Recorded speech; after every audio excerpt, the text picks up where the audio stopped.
साहिवाल नस्ल की गाय और नीली रावी भैंस साहिवाल की पहचान बन चुकी है। इस नस्ल से ताल्लुक रखने वाली गाय और भैंस दूध की पैदावार में अपना सानी नहीं रखती। जानवर पालने वाले कहते हैं साहिवाल नस्ल की गाय और नीली रावी भैंस चारा कम खाती है जबकि दूध ज्यादा देती है। इसीलिए घरों और फार्म हाउसेस में आमतौर पर इसी नस्ल की गाय और भैंसें पाई जाती है। साहिवाल गाय और नीली रावी की भैंसें जो हमारे इलाके में ना इधर बहुत अच्छा दूध देती हैं।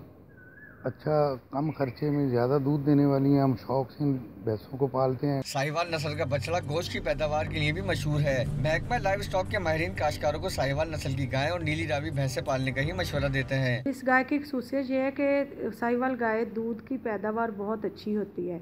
साहिवाल गाय में बीमारियों के ख़िलाफ़ क़ुव्वत मुदाफ़त भी ज़्यादा है, इसलिए हम लोग ये रिकमेंड करते हैं, फार्मर हज़रात को ये रहनुमाई भी देते हैं कि साहिवाल गाय को पालें, साहिवाल बछड़ों को पालें। साहिवाल बछड़े जो है इनके गोश्त का जायका भी अच्छा होता है। माहिरीन का कहना है कि साहिवाल नस्ल की गाय और नीली रावी भैंस की बेहतर निगहदाश्त से दूध की पैदावार में खातिर ख्वाह इजाफा किया जा सकता है।